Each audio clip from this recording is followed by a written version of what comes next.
it's pretty safe to say. God give it, God take it away. It's the worldwide American way. What's going on, team? Proof here, and I'm coming at you with the latest stream update. And before I get into it, I want to apologize for not getting the stream update or the stream highlights from last week. Kuro, my Japanese translator / correspondent, he has some stuff going on in his real life and he wasn't able to get them to me, but it's all good. I got him this week because he had more free time. So shout outs to Kuro again for taking the time out of his life, out of his day to get these translations to me, and I really appreciate all the help. And yeah, let's go ahead and hop into it. Oh yeah, and in the interest of getting you guys the information I think is most relevant, I was trying to find a way to streamline the process. So what I'm going to do is I'm going to hit the 3 points of tournament results if there are any, / meta stuff if it's relevant, Vanguard Swag, so like sleeves, the little button thing of Kazumi that I showed you guys last time, any type of related non-card products like that, and then any stream reveals, any card reveals that come from the stream as well. So yeah, let's go ahead and hop into it. And the first bit of information I want to give you guys is the clan distribution of their latest Fighters Climax tournament. And we're at the time of this tournament, I think it was like either at the very end of the second full week of the Link Joker booster. So the big thing that I noticed was that the Link Joker percentage of the meta or of the turnout was high, like I thought it would be, but I didn't expect it to be this high. As you can see on the image here, it was 35% of the entire field, which is insane. Unfortunately, it's not broken out by deck type, so we don't know if it's like 20% Chaos, 10% Glendios type of thing. We just have the blanket Link Joker meta, or not, why I keep saying meta? The Link Joker turnout. And the other interesting thing that I saw was there was a nice percentage relative of Pale Moon players that turned out, because I think, actually no, I can't recall if this is when they have the new Harry option available, but if that's the case, I can definitely see that being a big reason why the turnout was there for Pale Moon, because they have an anti-Link Joker card, which would probably explain the big percentage of Royal Paladin players that turned out, because they have the Alfred plus Holy Squire Dragon as a fallback option to play around Link Joker and play around Lock in and of itself. And the biggest thing is that precipitous drop of OTT at a staggering 2.7%, which is crazy, because I predicted that OTT would be in that tier 1 range, but it looks like that's going to be completely wrong. Which I own that. That's fine with me, but it's interesting to see that the drop off happened so quickly from just a couple weeks, or from 2 weeks ago when I gave you tournament results. And from that tournament, we got the top 16 here, which was 4 Gear Chronicle players, 3 Genesis, 3 Link Joker, 2 Royals, 2 Narukami, a Shadow player, and then a new Batama player, bringing up the tail end of it.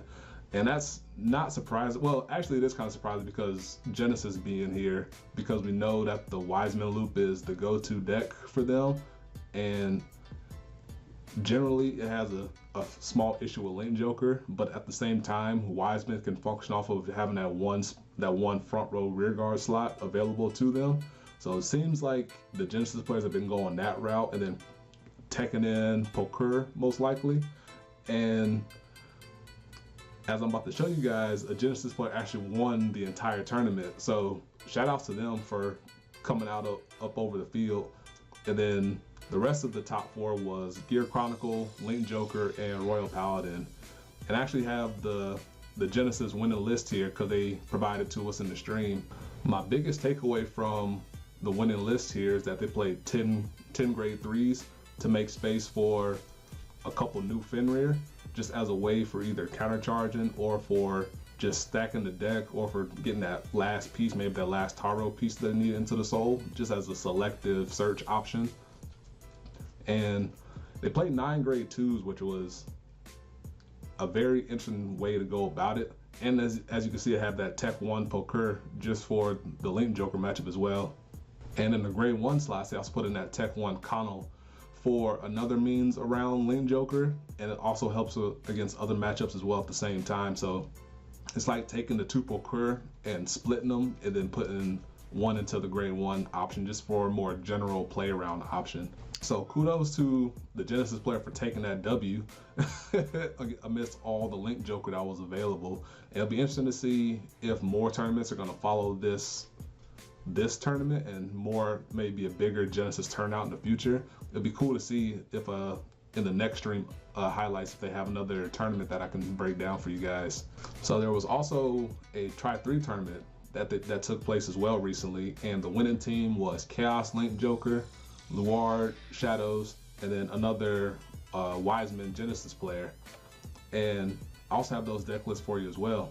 So first we have the Chaos Link Joker player, and of course they have the new Rondo stuff, Rondu, and they took pretty much all the good stuff that you would expect for Chaos and then put them all together, and it's not surprising that it ended up working. The most interesting thing that I noticed was in the grade 0s was that they played 6 draw, 6 crit, because you would think that Chaos doesn't need to access draw triggers outside of the one that goes to Soul, because they only have one, well, they have 2. They have the Messiah one as well, but they chose to play 2 vanilla draw triggers as well. I'm not sure why exactly, probably just to make decent column numbers potentially outside of having that extra draw option. But you would think that they would play 8 crit for a draw or something like that, but they, from what I've been told, they probably felt the need to have the more draw there because Crisis is the main grade 3 ride, and you don't draw as much as you would from it like you would Chaos Breaker Dragon himself. And yeah, it looks pretty standard, and I would expect future top lists, if they're shown to us, will look similar to this.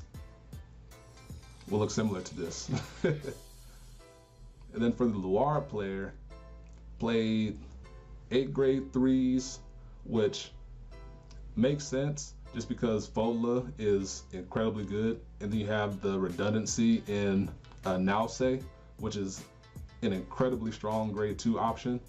And interestingly enough, this one doesn't play Morfessa. They chose to play Leafall over, or Leafale over, instead of Morfessa, just for that, getting that extra draw option as well, just to help abuse the owls better.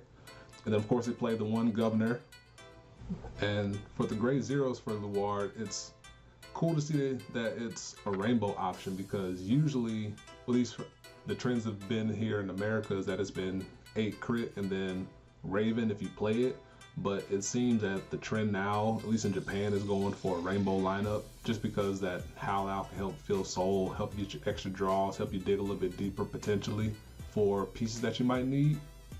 And the starter that this player chose was Dark Goat, and that similarly helps you fill Soul if you need it, and also helps you dig for Luard, because Lord knows that if you ride anything other than Luard, you're gonna have a bad time. And when you're playing 8 grade 3s, you want to try to get to it as soon as possible, because you don't want to ride Fola if it's harboring or hanging out in your hand, I should say.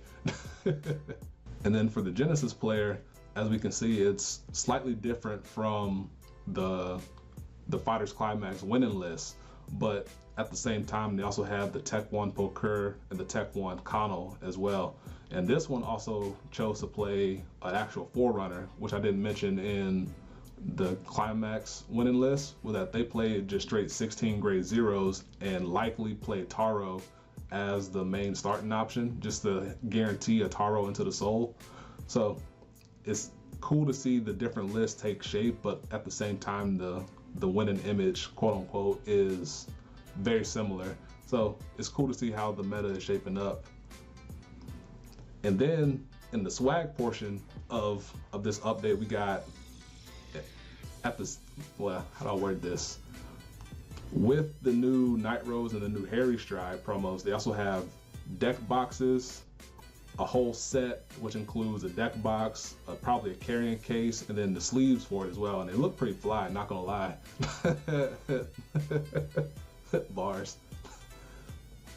So, hopefully when they come out in America, if they come out in America in a timely fashion, we get something similar to where we get the sleeves and maybe the deck box at the same time. But usually for these things, Japan doesn't get us the additional swag options along with it. We just get the cards because that's been the trend from what I've seen, but maybe time to change it for that as well. And then they shown us a few sleeve options coming in the Zoo Booster, which is going to be available before the Zoo Booster based on the date it looks like here. And it's the Zoo Zeroth Dragon, if I remember correctly, Ghidorah, and then our first image of New Big Belly. We'll see what comes of New Big Belly. Maybe it helps bring the clan back up from the depths that it's in, because it's not in a good spot in the meta sense. And finally, Bushiroad gave us 4 card reveals at the tail end of the stream.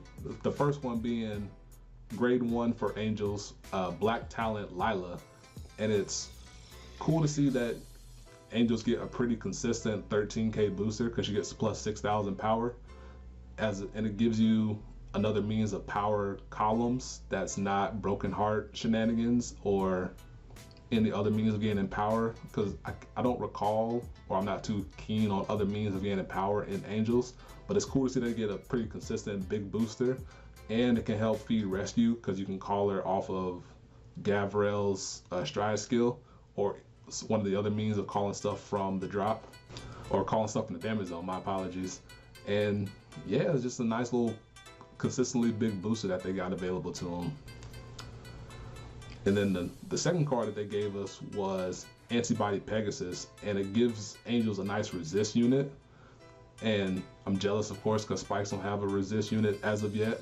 So it's nice that they have a means of probably having an aggressive option early game. And it's also nice that it has synergy with Lila that I just talked about, because you can rescue check Pegasus here, call Lila, and then you can pretty much get that for free, because with a future rescue check you can just technically countercharge the counter blast that you just used, and then you can just keep going on with the rest of your turn from there. And the next card they gave us was Gavrel's next grade 3 form in Black Shock Gavrel Prim. And the big thing that I noticed from this is that it has a free stride cost, which is a very easy free stride cost, because you can just counterblast 1 for rescue and then later heal off the counterblasted damage to then get a new damage to use.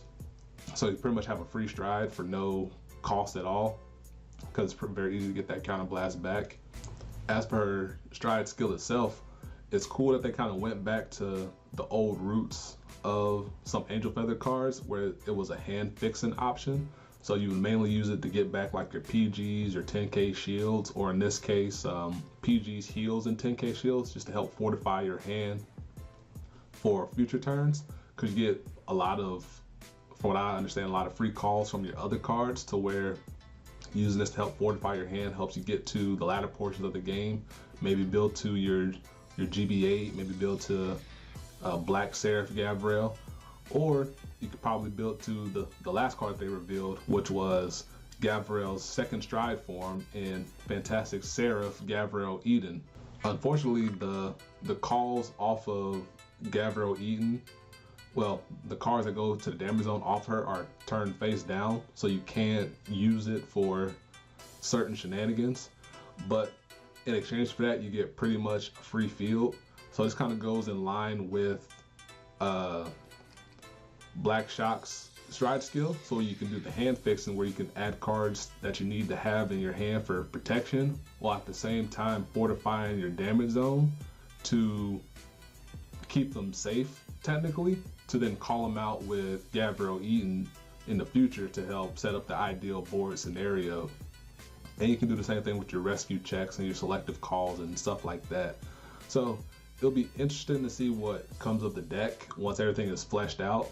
But Angel Feather players now have a better idea of what can be achieved in the future now that their big triple rare options are made. Because generally the triple rare options are going to show what direction Bushiroad is trying to take the deck, so you can more form your deck options around it. So that'll do it for this stream highlights update. Definitely look out for more. Look out for the card today update coming at the tail end of this week. And yeah, that'll do it for me. And until next time, guys, peace. Be easy.